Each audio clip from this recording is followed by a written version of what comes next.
Hello बच्चों, आज हम देखने वाले हैं कक्षा 8वीं की हिंदी पाठ 9 अनमोल वाणी। तो अनमोल वाणी का मतलब यहाँ पे क्या है कि मतलब अनमोल, जिसकी कोई कीमत, मतलब कि बेहिसाब कीमत, ठीक है, कि जिसका कीमत ही ना लगाया जा सके, मतलब कि बेशकीमती वाणी। तो ऐसे ये बेशकीमती वचन है, कुछ यहाँ पे वाणी है, किसकी है? तो संत कबीर और भक्त सूरदास की। तो ये दोनों ही एक बहुत ही महान कवि हैं, दोनों के दोनों। तो यहाँ पे हम इन दोनों की जो रचनाएं हैं, दोहे हैं, उनको हम पढ़ने वाले हैं इस लेसन में। ठीक है। सबसे पहले हम इनका परिचय देख लेते हैं। संत कबीर का जन्म लगभग 1398 उत्तर प्रदेश में हुआ। देखिए यहाँ पे क्या दिया गया है, लगभग, मतलब ये एग्जैक्ट कहीं पे ये नहीं लिखा हुआ कि यही है, जस्ट ये अनुमान लगाया जाता है कि इसके आसपास उनका जन्म हुआ था। ठीक है। मृत्यु भी आप देखिए यहाँ पे लगभग लगाया गया, मतलब कि नियर अबाउट यही ईयर रहा होगा। ठीक है। एग्जैक्ट किसी को नहीं पता है। सो यहाँ पे इनका जो जन्म और मृत्यु दोनों ही यहाँ पे उत्तर प्रदेश में है। ठीक है। तो भक्तिकालीन निर्गुण काव्यधारा के संत कवि कबीर मानवता एवं समता के प्रबल समर्थक थे। तो भक्तिकालीन निर्गुण काव्यधारा, यहाँ पे जब ये रचनाएं करते थे उस टाइम को क्या कहा जाता था? भक्ति काल कहा जाता था, क्योंकि उस टाइम पे ऐसे बहुत सारे कवि और लेखक हुए थे जो भक्ति भाव में इस तरीके से रचनाएं लिखते थे। ठीक है। तो उसे भक्तिकालीन कहा जाता है। निर्गुण काव्यधारा, ठीक है, निर्गुण काव्यधारा मतलब कि जो कि बहुत ही, आप कह सकते हो कि जिसकी मीनिंगफुल रचनाएं हों, और जो ऐसा नहीं कि मतलब कि पूरा का पूरा सिर्फ आडंबर रहित हो, आडंबर वाला नहीं, ठीक है, दिखावा वाला, ढोंग वाला, ये नहीं, इनकी काव्य रचना नहीं होती थी। ठीक है। जो ये लिखते थे वो कैसा लिखते थे, मतलब कि मानवता के लिए, इंसानियत के लिए, और इंसानत में एक समता कायम करने के लिए, समता मतलब इक्वलिटी को ये ध्यान में रखते हुए इस तरीके से लिखते थे। और इसके प्रबल समर्थक थे, मतलब कि ऊंच नीच, अपर कास्ट लोअर कास्ट, ये सब में भेदभाव वो नहीं करते थे। ठीक है। और ये उसके घोर विरोधी थे। ठीक है। और ये किसके समर्थक थे? मानवता, इंसानियत एवं समता की, मतलब इक्वलिटी के, सबके साथ एक जैसी भावनाएं और सबके साथ एक जैसा व्यवहार। इनकी रचनाएं हैं साखी, सबद, रामायणी। इन तीनों का संग्रह बीजक नाम ग्रंथ में किया गया है। तो इनकी जो रचनाएं हैं वो एक साखी, सबद, रामायणी, ये अलग अलग हैं, लेकिन इन तीनों को एक साथ में लाया गया, और तीनों को एक साथ में जब लाया गया तो उसे नाम दिया गया बीजक। ठीक है। तो ये हमने पढ़ा किसके बारे में? कबीरदास जी के बारे में। पढ़ लेते हैं सूरदास के बारे में। तो भक्त सूरदास का जन्म लगभग 1478 आगरा उत्तर प्रदेश में हुआ था। मृत्यु 1563 से 1591, 1591 के बीच की बात है, मतलब कि लगभग माना जाता है मृत्यु भी। परिचय: सूरदास जी वात्सल्य रस के सम्राट माने जाते हैं। वात्सल्य मतलब कि जैसे कि माँ बेटे का कैसा प्यार होता है, वात्सल्य मतलब ममता से परिपूर्ण, उसको बोलते हैं वात्सल्य, ममता से भरा प्यार। आपका नाम कृष्ण भक्ति धारा को प्रवाहित करने वाले कवियों में सर्वोपरि हैं। तो इनका नाम, जो कृष्ण भक्त तो बहुत थे, हमें पता है। ठीक है। जैसे आप देखोगे रसखान, रहीम, मीराबाई, तो ये अलग अलग लोग थे, उसमें से ये भी एक सर्वोपरि, मतलब ये भी बहुत ही सर्वोपरि मतलब सर्वश्रेष्ठ, ये भी उनमें से एक थे। इनकी रचनाएं कौन कौन सी है? सूर सागर, सुर सारावली, साहित्य लहरी, नल दमयंती आदि, ये सब इनकी रचनाएं हैं। तो इनकी रचनाएं जरूर याद रखिए। पद्य संबंधी: यहाँ संत कबीरदास ने अपने दोहों में मनुष्य को सद्गुणों को अपनाकर, सद्गुण मतलब अच्छे गुणों को, अच्छी क्वालिटीज़ को अपनाकर आगे बढ़ने को कहा है। भक्त सूरदास रचित यह पद सूर सागर, जो इन्होंने लिखा है वो सूर सागर से लिया गया है, सूर सागर महाकाव्य से लिया गया है। इसमें श्री कृष्ण की बाल सुलभ लीलाओं का वर्णन किया गया है। जो सूर सागर है ना, उसमें श्री कृष्ण के बारे में ही पूरा है और उनकी बाल लीलाओं का वर्णन किया गया। ये देखिए, ये सूरदास हैं, जैसा कि आप यहाँ पे देख पा रहे हो, और यहाँ पे ये कबीरदास हैं। तो कबीर वाणी आपने सुना ही होगा, बहुत फेमस है ना। तो चलिए पढ़ते हैं, और इसके बाद मैं आपको लिख के, मैंने आपके लिए पीडीएफ तैयार किया हुआ है, उसमें बहुत ही अच्छे से अर्थ, एक एक लाइन का अर्थ दिया हुआ है, तो वो मैं आपको उसमें से ही आपको एक्सप्लेन करूँगी। ठीक है, ताकि आपको लिखने में कोई दिक्कत ना हो, एग्ज़ाम में आप प्रॉपरली लिख पाओ। चलिए पढ़ लेते हैं। बहुत ही ईजी है, इसे याद करना भी बहुत ज़रूरी है। ठीक है, क्योंकि एग्ज़ाम में आपको ऐसे आ जाता है ना, जैसा भोजन डैश डैश डैश वाणी हो, तो ये पूरा याद रहेगा, तभी आप इसका भावार्थ लिख पाओगे। तो लिख देते हैं ऐसे, एक वर्ड पहले का, एक वर्ड लास्ट का, बोल देंगे डैश डैश डैश, इसका भावार्थ बताइए, तो आपको ये याद करना जरूरी है। चलिए स्टार्ट करते हैं। जैसा भोजन खाइए तैसा ही मन होए, जैसा पानी पीजिए तैसी बानी होए, ऐसी बानी बोलिए मन का आपा खोए, औरन को शीतल करे आपो शीतल होए। बुरा जो देखन मैं चला बुरा न मिलिया कोय, जो दिल खोजा आपना मुझसा बुरा न कोय। मैया अभी ये हमने कबीर जी का पढ़ा, अभी जो सूरदास जी हैं उनका हम पढ़ लेते हैं दोहा। मैया कबहीं बढ़ेगी चोटी, कितनी बार मुही दूध पियत भय, यह अजहूँ है छोटी। तू जो कहती बल्कि बेनी ज्यों, वह है लांबी मोटी। काँचो दूध पियावत पच देत न माखन रोटी। सूर श्याम चिर जीवो दो भैया, हरि हलधर की जोटी। तो ये आपको याद नहीं होगी तो आप ये तो आपको बहुत जल्दी याद हो सकता है, क्योंकि आपने कबीर वाणी सुना है ना। जैसे कि ऐसे गा सकते हैं उसको, जैसा भोजन खाइए तैसा ही मन हो, जैसा पानी पीजिए तैसी वाणी हो, कबीरा तैसी वाणी हो। ये आपने बहुत बार सुना होगा। इसी तरीके से आप पूरा गा सकते हो। ठीक है, मैं आपको पूरा गा के नहीं सुनाऊंगी, वैसे आप खुद से गा सकते हो जैसे मैंने बताया, और बहुत फेमस है ये सारे। और ये तो आपको, इसको तो मैंने नहीं सुना हुआ है कैसे गा सकते हैं, लेकिन जैसे आप गा सकते हो, मैया कब ही बढ़ेगी चोटी, कितनी बार मोही दूध पियत भई, यह अजहूँ है छोटी। मैया कब ही बढ़ेगी चोटी। इस तरीके से आप इसको भी गा सकते हो। मैं पूरा आपको गा के नहीं बताऊंगी, वीडियो ज़्यादा लंबा हो जाएगा। ठीक है, अब चलिए मैं आपको अर्थ बताती हूँ एक एक करके। आप गा के अगर इस तरीके से याद करोगे ना तो ज़्यादा रट्टा नहीं मारना पड़ेगा, आपको ईजिली याद हो जाएगा। इसके लिए जो हिंदी की कविताएं हैं उसको गा के बताते हैं ताकि आपको जल्दी याद हो जाए और रट्टा मारने की ज़रूरत ना पड़े। आप वैसे ही गाना जैसे मैंने आपको बताया है। चलिए स्टार्ट करते हैं। जैसा भोजन खाइए तैसा ही मन होए, जैसा पानी पीजिए तैसी वाणी होए। तो यहाँ पे कबीरदास जी कहते हैं कि हम जैसा भोजन करेंगे, जैसा भोजन खाएंगे तो वैसे ही हमारा मन होगा। जैसा ही हम पानी पिएंगे उसी प्रकार हमारी वाणी भी होगी। वाणी मतलब वाणी, हमारी बोली होगी।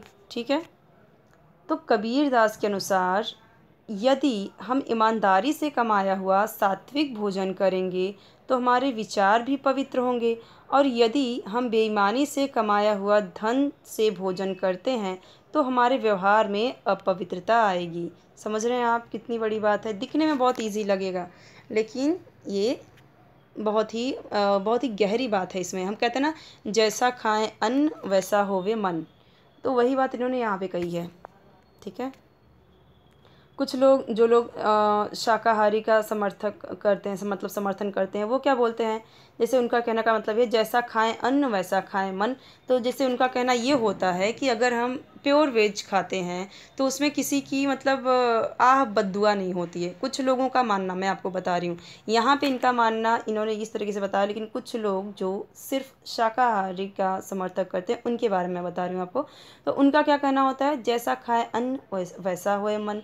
तो मतलब अगर आप किसी का जान लेके नहीं खा रहे हैं, किसी को तकलीफ़ दे के उसको नहीं खा रहे हैं, तो मतलब मरते टाइम वो कितनी बद्दुआएँ देगा, हाय देगा, वो सब आपके बॉडी को लगेगा। और लेकिन आप प्योर वेज खा रहे हो तो वहाँ पे किसी की बद्दुआ नहीं लग रही है, हाय नहीं लग रही है, तो वो मतलब वो उस वैसा हमारा मन भी होगा, अच्छा मन भी होगा, अच्छा खाना खाएंगे। तो ये कुछ लोग इस तरीके से बताते हैं, जैसा खाएं अन्न वैसा मन। और यहाँ पे क्या है वो मैंने आपको यहाँ पे अर्थ बताया। ठीक है, तो दोनों तरीके से आप यहाँ पे ले सकते हो। फ़िलहाल आप यही लेना। ठीक है, क्योंकि अगर हम वैसा लेते हैं, क्योंकि अभी इतना हम अगर नॉन वेज इसके बारे में ज़्यादा ही बातें बढ़ जाती हैं। ठीक है, तो इसके लिए आप यही लेना, यहाँ पे ईमानदारी और सात्विक भोजन यही परफेक्ट होगा। ठीक है, लेकिन एक बात बता रही हूँ आपको कि वो भी चीज़ें लोग बोलने वाले बोलते हैं। ओके, चलिए नेक्स्ट देखते हैं। ऐसी वाणी बोलिए मन का आपा खोए, औरन को शीतल करें आपो शीतल होए। तो यहाँ पे कहने का मतलब ये है कि ऐसी वाणी बोलिए, ऐसी वाणी बोलिए। वाणी का मतलब एक बार इसके पहले भी आया, जिसका मतलब होता है वाणी मतलब वाणी, बोली, मन का आपा खोए, औरन को शीतल करे, औरन को भी बहुत ही शीतल लगे, बहुत ही शांति महसूस हो और आपको भी शांति महसूस हो। इसका अर्थ देखते हैं। कबीर दास जी कहते हैं कि हमें अपने मन से अहंकार का त्याग करना चाहिए और मीठा बोलना चाहिए। ऐसा करने से दूसरों के साथ साथ हमें भी सुख और शांति मिलेगी। तो दूसरों को भी अच्छा लगेगा जिनसे आप बात कर रहे हो, और आपको भी अच्छा लगेगा। यहाँ कबीर कहते हैं मीठी वाणी से सुख शांति प्राप्त की जा सकती है। तो यहाँ पे इन्होंने वाणी को, अगर आप देखो तो यहाँ पे उन्होंने वाणी को महत्व दिया है। यहाँ पे उन्होंने सात्विकता और यहाँ पे उन्होंने ईमानदारी की बात की है। तीसरे पद में देखते हैं क्या है, तीसरे दोहे में पद नहीं है। बुरा जो देखन मैं चला, बुरा न मिलिया कोई, जो दिल खोजा आपना, मुझसा बुरा न कोई। तो कबीर दास जी कहते हैं जब मैं बुरे लोगों की तलाश में निकला तो मुझे कोई व्यक्ति बुरा नहीं मिला। जब तब जाकर उन्होंने स्वयं के भीतर देखा, मतलब उन्होंने आत्मचिंतन किया तो देखा कि संसार में उनसे बुरा कोई और नहीं है। इसका अर्थ यह है कि कबीर के अनुसार दूसरों में बुराई खोजना सबसे बड़ी बुराई होती है। अब देखो, कुछ लोग कहते हैं कि ये दुनिया बहुत सुंदर है, बहुत अच्छी है, लेकिन कुछ लोग क्या कहते हैं ये दुनिया बहुत ही बेकार है, लोग यहाँ के बहुत बेकार हैं। क्यों कहते हैं ऐसा बेकार है? क्योंकि हम जिस नज़रिए से देखते हैं हमें वही चीज़ दिखाई देती है। हम अगर सब में अच्छा देखेंगे तो हमें पूरी दुनिया अच्छी लगेगी। हम जिसके साथ अच्छा करेंगे वो भी हमारे साथ अच्छा करेगा। तो पहले हम तो अच्छे बने, फिर हम दूसरों से यहाँ पे एक्सपेक्ट कर सकते हैं कि वो अच्छा बने हमारे साथ। तो पहले यहाँ पे इनके कहने का मतलब ये है कि पहले हम अच्छा बने, फिर दूसरों में अच्छाइयाँ ढूंढें। जब हम ही बुरे रहेंगे तो हमें दुनिया भी बुरी दिखेगी। लोग, हम बुरा किसी के साथ बिहेव करेंगे तो वो भी हमारे साथ बुरा ही बिहेव करेगा। तो इस तरीके से कबीर दास ने ये सारी चीज़ें लिखी हैं। हमने क्या पढ़ा था यहाँ पे कि वो यहाँ पे किस निर्गुण उपासक थे, मतलब कि इस तरीके से वो बात करते हैं, किस तरीके से हमें होना चाहिए, और इंसानियत मानवता की वो बात करते हैं। ठीक है, आडंबर की नहीं। वो किसी को भी सपोर्ट नहीं करते। ठीक है, ना ही हिंदू ना ही मुस्लिम। वो अपने आप को ना हिंदू मानते थे ना मुस्लिम। ऐसा कहा जाता है कि वो हिंदू से उनकी मतलब जो पैदाइश थी, ऐसा माना जाता है कि उनकी जो पैदाइश थी वो किसी ब्राह्मण कन्या से थी, लेकिन उनको पाला था किसी मुस्लिम दंपति ने। नीरुनिमा करके दो दंपति थे, तो उनको उन्होंने पाया था लहर तारा तालाब के किनारे, तो उन्होंने उनका पालन पोषण किया। लेकिन वो अपने आप को ना हिंदू मानते थे ना ही मुस्लिम मानते थे। वो सिर्फ इंसानियत को महत्व देते थे और अच्छी चीज़ों को। ठीक है, वो किसी को भी ज़बरदस्ती एक्सेप्ट करने को नहीं बोलते थे, या कोई आके उनके ऊपर थोप दिया कि ऐसा करो तो वो भी उसे उन्हें वो माने नहीं था। वो कुछ इस तरीके से थे। अब हम सूरदास जी का जो यहाँ पे दोहा है उसे पढ़ लेते हैं। मैया कब ही बढ़ेगी चोटी, कितनी बार मोहि दूध पियत भई, यह अजहूँ है छोटी। तू जो कहती बल्कि बेनी ज्यों, वह है लांबी मोटी।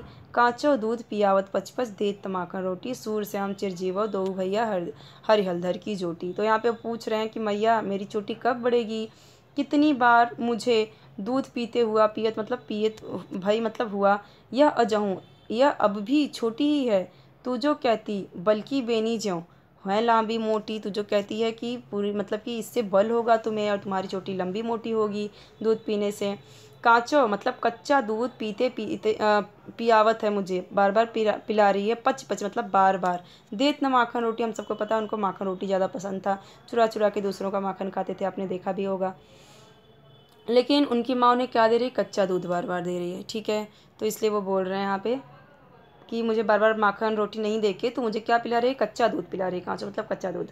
हम बोलते हैं ना कच्चा दूध तुरंत के तुरंत, जैसे दूध निकालते ही चाहे गाय हो चाहे भैंस हो, तुरंत के तुरंत दूध पी लेना बहुत ही फ़ायदेमंद। तुरंत के तुरंत, ऐसा नहीं कि 5-10 मिनट बाद, 2 मिनट के बाद भी नहीं, तुरंत निकाला तुरंत पिया, तो वो बहुत ही फ़ायदेमंद होता है। ठीक है,